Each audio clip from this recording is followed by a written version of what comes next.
going to be ahead of your field with nobody else being able to qualify anymore as the time has run out. Let's head over to our qualifying results. As already said, Michel Danino, he is going to be your pulse leader for today. Overturning rate going to be sitting in second place with a 121.855. He's your first challenger, but 2 tenths away from Michel there in second. Rob Olenek leading up the second row of the field, 22.119, gets him into third place with Dave Price. Old name already in this series. Haven't seen him for quite a while, so good to see Dave Price being back and already being in top form. Fourth place for him. Peter Mikos, fifth place for him, with Roman Paslowski in sixth. Daniel Sadler will lead up in seventh. Bruce Nelson, eighth place. David Rossi in ninth. And Andrew Eng will take home a 10th place on the grid. Starting in 11th place is Antonio Ruiz. Colin Coker will start alongside him in 12th. Telmo Amaral will start in 13th. And the last two cars on the grid that did not set a time was Don Good in 14th and Robert Reynolds rounding out the grid in 15th.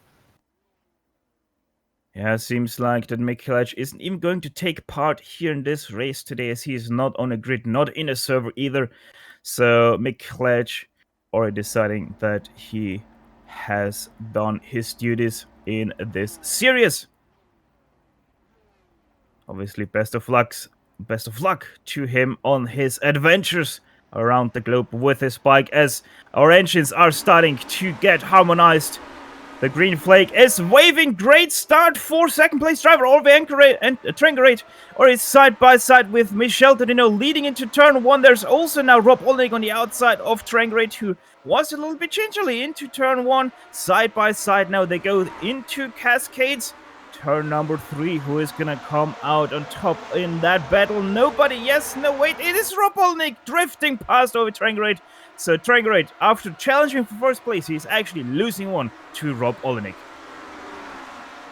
Just looking throughout the field as well to see if anyone had any issues, and it looks like everyone's managed to make it through lap 1 so far without any issues, and it's nice and clean. So so far so good, Stefan.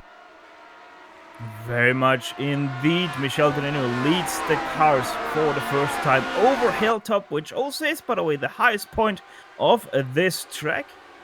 Doesn't look very much so, but it actually is by just about 2 meters, if I've got those elevation changes correctly in. And there's a mistake from Ovid Trengerate. Oh, he's spinning! Hard into the wall at Clay Hill for Ovid Trengerate. That obviously moves everyone behind him 1 position up. Dave Price, Roman Paslowski, Sadro, Peter Mikos, they're all now profiting of that mistake from Ovid Trengerate as they head into the leap for the very first time, and with that completing the first lap. So yeah, it's still Dudion leading from Olenek at the front, but yeah, the man that's had a great start on lap 1 at the moment is Dave Price, first time back in the series, and he's running P3 at the moment. Yeah, I'm not sure if we have seen him already in this season, as Peter Mikos has a look at Daniel Sandra for 5th place, but nearly runs into him as he had a big wobble on the inside of him. No touch, though, given to either one of those two. And interestingly, Rob Olenek seems to have a better pace already here in the race than in the qualifying. He's really hounding that back of Michel Dudinho's car. Look at those cars moving over Hilltop. I had a go today earlier in the morning, Ryan, and I can tell you, this really is one of the greatest challenge, I think, apart from the Nürburgring Nordschleife these guys have to manage. The Lotus 49 is one of those cars that you've got to be really smooth with. Ryan Paslowski with a big mistake through Druid's corner, loses 2 positions there to Daniels. Gonna get you onto the replay there. Just caught it out of the corner of my eye. What happened to Roman there? Oh, just simply too fast, Ryan. Yeah, he just it looks like he just carried too much speed and just ended up running wide onto the grass. But luckily, he managed to keep going, and he's still in one piece. But he's got a bit of a slight, just a little scratch on the front end, but nothing made. One great battle we have right now on the track is the one for 4th place. I already mentioned Daniel Sandro and Peter Mikus nearly having a run together into Cascades, but look at Peter Mikus looking to the outside of Shell Oil's corner. That's not really gonna work, but maybe he gets a better run through Britons here. Doesn't look like so. These cars mostly in the air here, up and over the hilltop, than really being on the ground and putting on some forward motion. Yeah, as they just went through Knickerbrook and Sadro under pressure from Mikas, and Peter Mikas for me at this season, or the latest stages of the season, has been the man on form for me. Well, he's been one to watch. Let's see, Peter Mikas, maybe he does something into large corner. Nope. Continues to stay behind. Dearly, very treacherous corner in this Lotus 49s. No traction whatsoever for them. And then suddenly you have that big compression giving you quite a lot of traction, which you might get a little bit surprised of if you have too much steering wheel angle on. Still, Daniel Sadro is leading this battle pack for 4th place. Also in behind Rome Pawlowski. After his mistake, he's starting to get closer. Now comes a mistake from Daniel Sadro. He feels the pressure. Peter Mikus immediately goes to the inside. That's gonna now island corner side by side. Both extremely careful not to hit each other. And Peter Mikus gonna take away that 4th place from Daniel Sadro. Or does see Sadro comes a little bit back there on the inside. That gives him a bad run out of Shell Oil's corner though. Ron Pawlowski on the outside now through Britons, but runs on the grass there a little bit, so he gets no run on that 5th place. As Sadro run. Ooh. Great pass there by Roman. Sorry, Ryan. Got a little bit excited there by Daniel Sadro making that mistake. So in just pretty much 3 corners, he loses 2 positions. Oh, Roman loses his car. That's into the wall. Can he save it? No, he cannot. That's a heavy impact.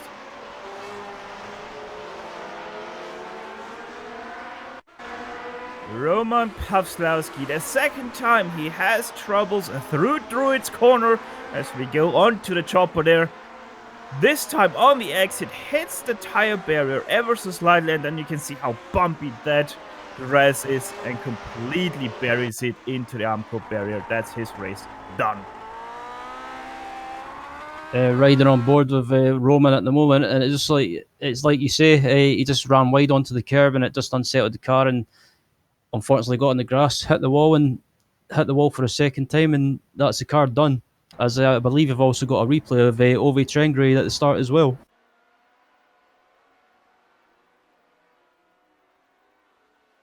Yeah, we do have one of that, but let's actually see that. Not now, but we can get to that a little bit later as we're looking at Michel Dudignon right now in 1st place, about 6/10 ahead of Rob Olnick, who himself is about 2 seconds ahead of Dave Price. We still have a great battle running on for 5th place behind Daniel Sadro. Peter Mikus spins ahead of him. Druid's corner once again, the trouble point for these Lotus 49s. Daniel Sadro has to avoid, nearly loses his car himself because he has to go into the grass. And all of that, David Rossi gains 2 positions, suddenly finds himself in 4th place. Yeah, that was an exciting few corners to a bit that woke Daniel Sadro up anyway, that's for sure. Yeah, these guys are in for some excitement right now, all about that 4th place with Daniel Sadro. Now still once again finding himself in 5th place. Just can't get. Let's actually have you hop onto a replay there with what happened with Peter Mikus at first, and then we're also gonna see what happened to Daniel Sadro after he had to avoid Peter Mikus. There you can see extremely sideways for Mikus. Because of that, completely loses the car on the grass right into the tracks of Sadro.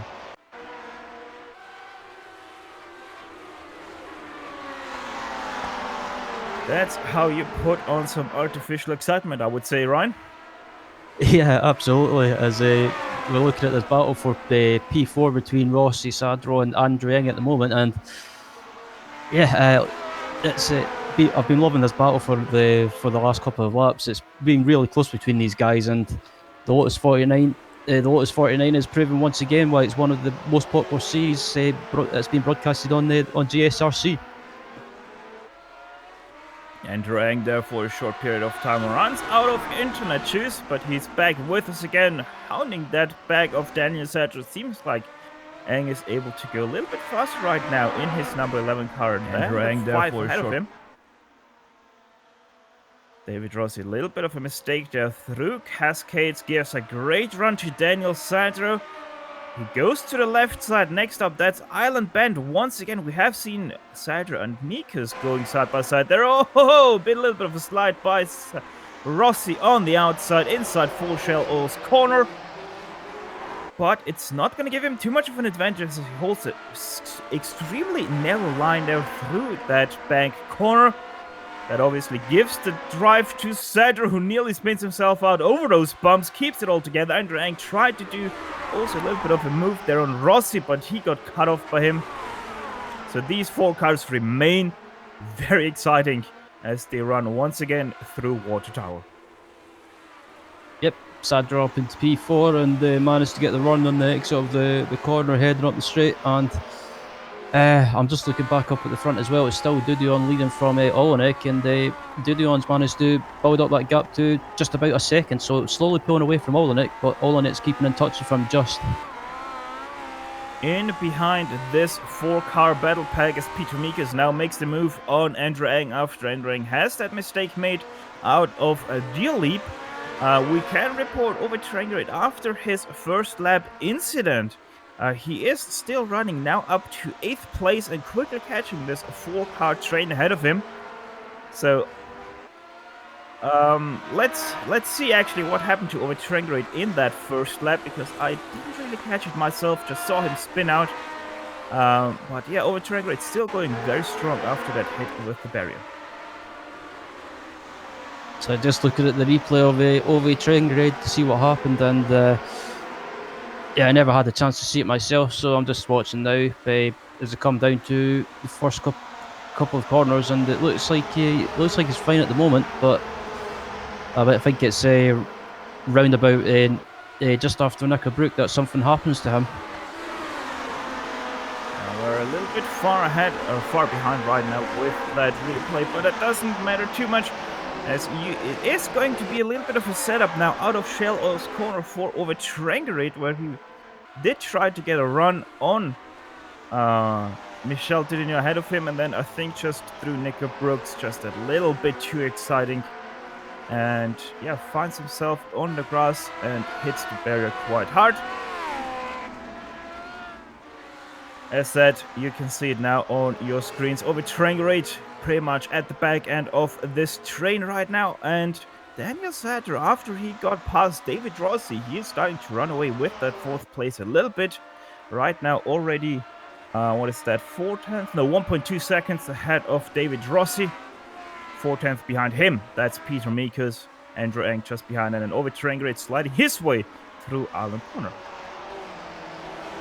Sadler's managed to pull away and just build up a little bit of a gap, and as I say, he's slowly pulling away in P4, and I'm not sure if he'll be able to maybe catch. No, I was going to say I don't think he'll be able to catch Dave Price, because Dave Price is well ahead at the moment in P3, so at the moment Price will have that podium in the bag, but it's too early to say.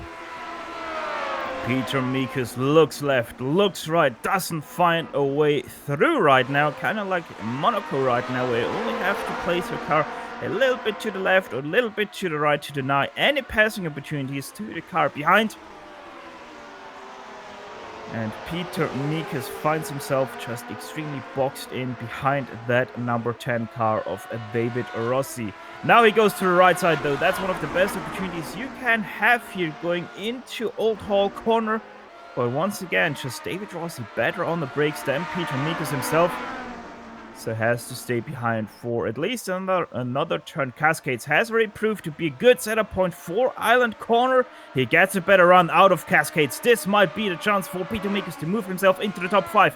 Goes to the left side. That's the inside for Island Corner. But once again, the outside for Shell O's Corner. Peter Mikos. Oh, he crashed behind David Rossi and entering hard into the wall. Oh! Bruce Nelson gets caught up in that as well.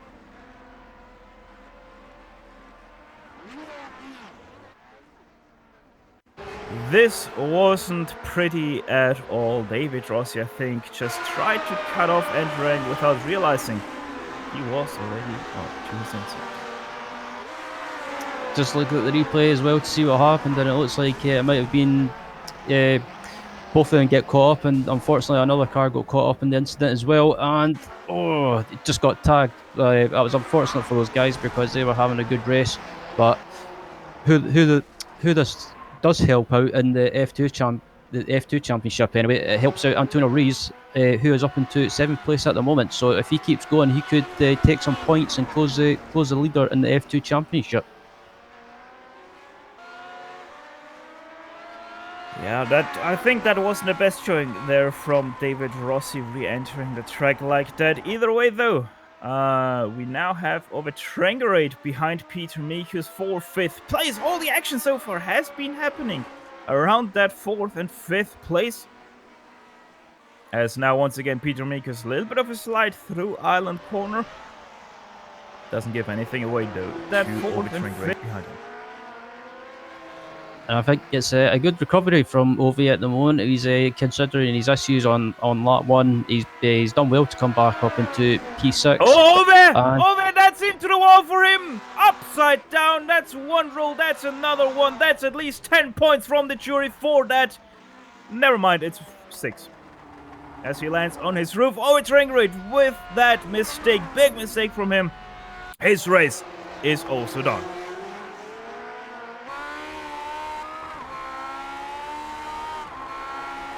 Yeah, look at the replay of Obi on board, and he might have just lost it over that bump going over the hill, and indeed, unfortunately loses it over the bump, and yeah, that's his race over, done basically. This just shows how hard this track is to race. One of the best drivers in retro cars just made one of the biggest mistakes you can make over hilltop and pays dearly for that. Oh, it's Oulton with that out of the race, and that leaves, I think, only 8 cars in this race. Yeah, 8 cars with Oulton now being retired. That leaves Telmo Amaral as the last car in the race in 8th place. Yeah, it seems to be everyone's it's all kicking off, or people are just around this track with this car. It's an easy thing to do. You can lose it over the bumps, and once you lose it over the bumps with this car, it's you're just, most of the time, you're just a passenger. Unfazed thus far by all of those troubling incidents behind him, Michel Dudignon still leads your race here after 12 laps that he just completed, about 3 seconds ahead of Rob Olenek in 2nd place, with Dave Prix in 3rd. About 10 seconds already back on your lead, and then a big jump back to 4th place. About 11 seconds between Dave Prix and Daniel Sandro, who is himself sitting in 4th place, with Peter Mikus not getting a single position thus far in all the troubles that he has seen. He started in 5th place, still race in 5th. Yeah, we're on board, looking over the shoulder of Rob Olenek, one of the brave drivers still in this race. And I have to go back a little bit and have to say Robert Reynolds right now in 8th place. He is still racing, and also Colin Coker 7 laps down after his mishaps. He is still running in 14th place right now. So in total we have still 9 cars racing around. Yeah, it's good to see some cars still going around. It's not as big a grid as I should say, as I've had in previous rounds. But it's still good to see the 15 cars turning up today, or 15 cars on the grid. So for one of my favourite tracks on iRacing, as you look at Colin Cochran 13th at the moment, still running, or last of the runners anyway. So still good to see some people going after their issues. Well, we are down to just 5 cars being retired as now also Bruce Snelson makes his way back out of the pits after he had that coming together with David Rossi and Andrew Ang. As there's a car super wide through corner ahead of him, that was Colin Coker. Nearly barely avoided barriers there. Once again, just shows how big of a problem point that island corner really can be.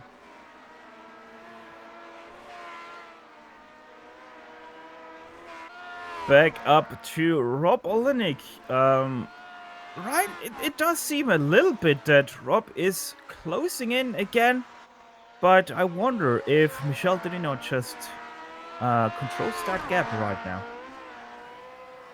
I was just about to mention the same thing. It looks like Rob is slowly closing on Michelle at the front, but I think Michel's just he's just controlling the pace and he's not pushing too much. He's just maintaining that gap with what we've got with just about 1 lap left of this race. So, or the next lap will be the last lap. So, I think he's just controlling the pace and just doing his own thing. And I think Rob's just running out of time to try and close the gap, possibly. Yeah, just 2 more laps to go as now also Telmo Amaral is being led by Rob Olenek, putting him a lap down. Last lap about 1/10 in between Michel Delino and Rob Olenek in favor of Michel Delino, pretty much confirming what we both thought of the gap between Michel and Rob. Looking a little bit further down the road, that's Peter Mikus we're on board with, the 5th place driver, trying to chase down Daniel Sadro. Thing is, though, for Peter Mikus, he doesn't have a lot of time left to close in those 2.5 seconds, but he is also not too much faster than Daniel Sadro, with the last lap pretty much being the exact same time.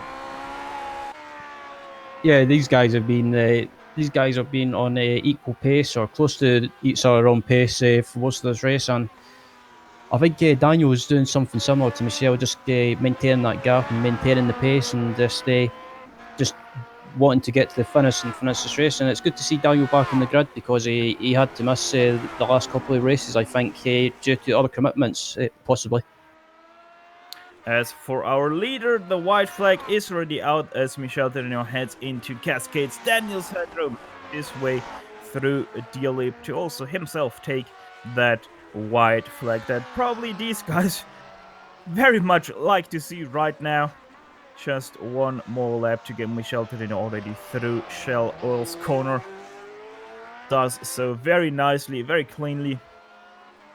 Through Britons for the very last time over the hilltop. Multiple times the front and rear tires get lifted up into the air, losing all traction, but still fully on the power. Michel Delino, the Frenchman, has no fear as he goes over Clay Hill into Water Tower. Droid's Corner, a very familiar name on a lot of British tracks.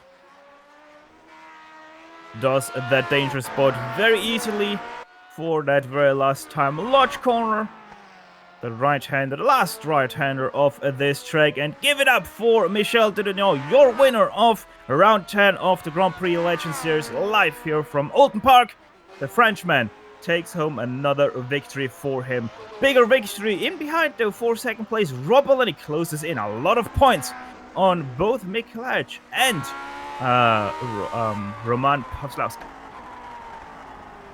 As Dave Price comes across the line to complete the podium in 3rd place, a good result for Dave. And just Daniel Sadro and Peter Mikus will be coming across the line as it looks like Colin Coker in front of Sadro, but Sadro across the line to finish in P4, and P5 will be Peter Mikus, and waiting for the rest of the cars to come across the line.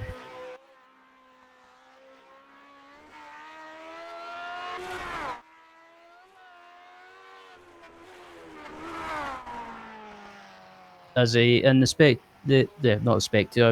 Championship, I should say, is Antonio Rees will come across the line to finish in 5th, and that will help him massively in the F2 Championship to close the gap to Bill Tyler in that championship, and the rest of the cars will come across the line to complete the results. Yeah, only a few more cars are racing here in England. So we're gonna step aside for just a few moments, but we will be quickly back for the post-race show where we will run you down the unofficial finishing order, talk to some of the drivers, and close off a very eventful race. So don't step away too far, as Cheese RC will be back after these messages.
We welcome you all back to the Grand Prix Legends post-race show streaming to your home on the Global SimRacing Channel via the iRacing eSports Network.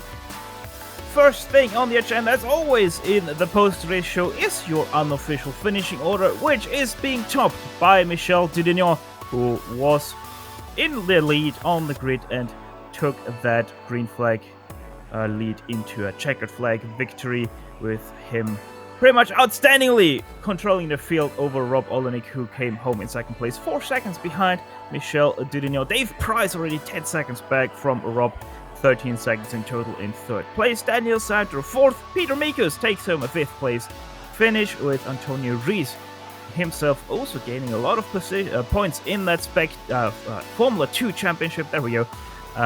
With that sixth place finish. He's also the last car on the lead lap, with Telmo Amaral already being a lap down in 7th. Bruce Nelson, 8th place for him. Robert Reynolds, 8th place for him. Bruce Nelson, 9th. There we go. And over train rate, bringing home a 10th place finish. And the rest of the race, or the rest of the result, say David Rossi, finished in 6 laps down in 11th. 12th place was Andrew Eng. Colin Cooker finished in 13th, and Don Good and Roman Papslowski unfortunately retired from this race. I think that was the only retirements. So my bad. Hello. Now talking to us though is Rob Olenek. Rob, I would say Oulton Park in the Lotus 49, one of the toughest race on the schedules. Wouldn't you agree with that? I definitely agree. It's really fun though. I mean, it's a lot like Nord's, where something can go wrong at any time. Cars bouncing around all over the place. It's really hard to stay consistent and run like really consistent laps. I was doing pretty good in the beginning, keeping up with Michel. He's got better pace than me here. So for me to keep up with him was basically me driving perfect as long as I could. Little mistakes, the gap gets bigger. It's really tough. He's super fast. Now, hopefully you can explain it a little bit better than I'm able to. How hard is it to keep this Lotus 49 under control up and over Hilltop with all those bumps in the road? That's the corner after the really fast kink. No, that's the The long last. backstretch. Which part are you talking about? The long after you go the double rights? The after the hairpin, that very long backstretch into the fast right hand kink, where you go over the hill. Yeah, it's hard. It's hard there. It's hard everywhere. The car. It's the beginning part of the track's not so bad. It's a little smoother. The end when you're going through that whole section with the kink, the left, the double right, and then the final corner. It's really tough. The car's bumping. The timing of everything has to be perfect to hit it through there right. You really gotta be. Oh, you're talking about on the main straightaway Yes. coming up. Oh yeah, and it's.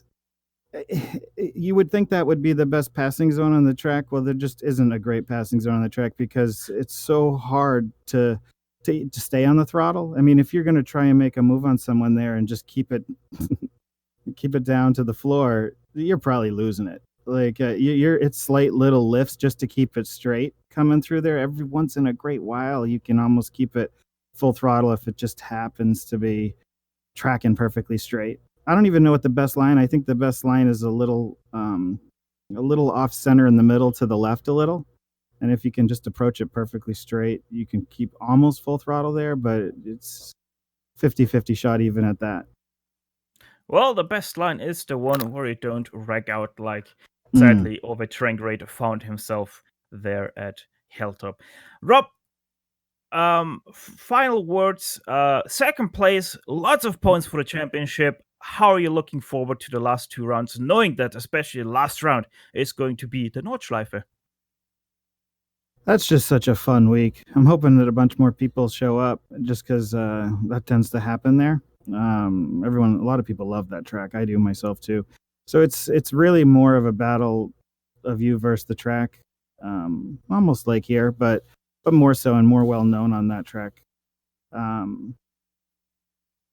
I don't know. I can't wait for that track. It's a lot of practice too, though. So just to get the timing down on that whole track takes quite a while. Well, Rob, good luck in 2 weeks' time. Good luck in 1 week's time. Hope we're gonna see you once again next week.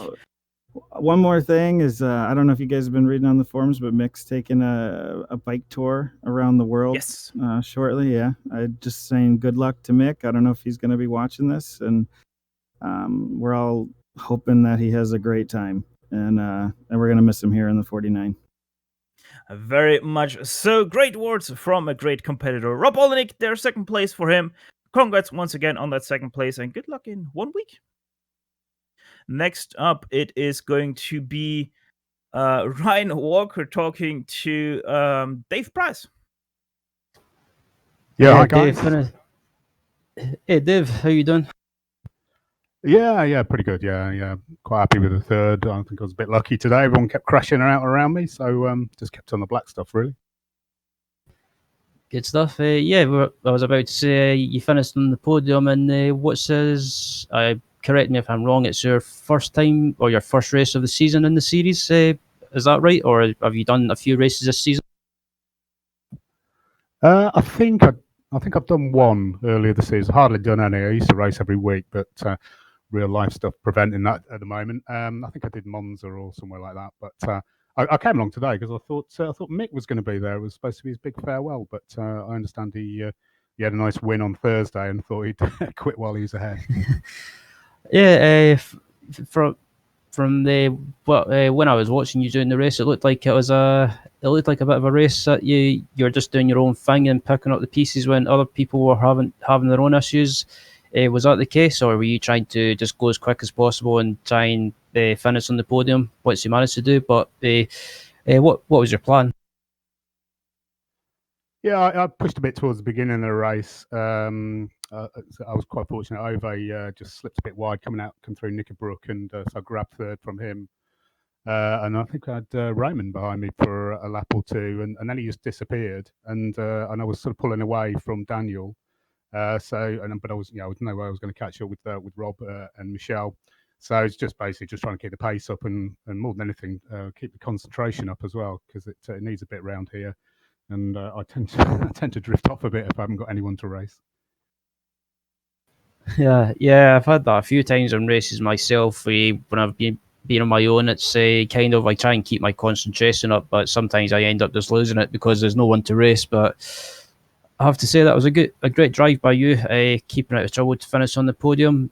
And are you looking forward? Are you planning to race next week's track? I think I'm away next weekend, but I'm hoping to. I keep threatening to sort of come back and race every week, and I'm hoping that next season might be might be the season that's happened, because it hasn't happened for probably over a year, and it probably shows a little bit with my pace. I'm perhaps not where I quite used to be. So hopefully with a bit more practice, and that'll be able to give Rob a better race in future. Good stuff. Before we let you go, is there anyone you want to give a shout out to? Yeah, just Mick Claridge, really. It was Mick who actually got me into iRacing in the first place. I'd never heard of it until about 3 years ago. I didn't know anything about sim racing, and so Mick got me into it via a completely different sim, and obviously he's going off on his big trip, and I wish him well, and look forward to having him back. Good stuff. Well, thanks for joining us, Dave, and yeah, congratulations on your podium result. Yeah, cheers, Ryan. Thank you. Up next, speaking to Stefan, after finishing in the top 5 is Antonio Rees. Yeah, fast as ever, Antonio Rees and the Low 29 community. They have already updated the points standings for the F1 Championship, and we can already say Rob Olenek just 1 point ahead going into the penultimate round of Roman Paslowski there. So, yeah, it's very much on for a great season ending.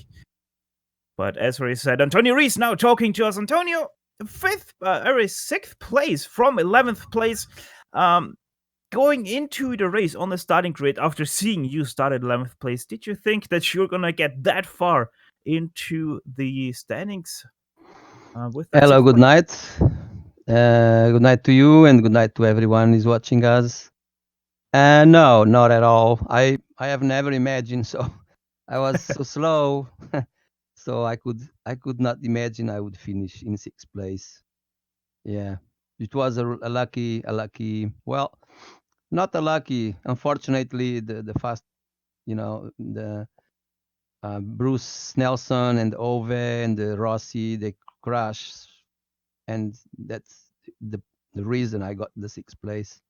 I wish they didn't crash. I wish I could finish 10, but anyways, shit happen, as usually we say. Bad luck for them, good luck for you, which means you also got closer in that F2 championship. I think you're now just less than 20 points away in that F2 championship. Actually, just 9 points away from Bill in that F2 championship. Is that something you're eyeing for, that F2 championship, or just take every race as it comes? Yeah, I look for the championship, and basically I have no pace to fight Bill. I think Bill is going to win the F2 championship, but I'll try to keep the 2nd place as much as I can, yeah, for sure. Well, Antonio, next week is going to be, I would say, one of the easier rounds that you're going to see here in the second half of the championship, with Imola going to be that penultimate round. How are you looking forward to that change of pace? You think it's one of the easiest ones? I don't think so. Well, It's compared to tough for Oulton me. Park and Nordschleife, it sure is.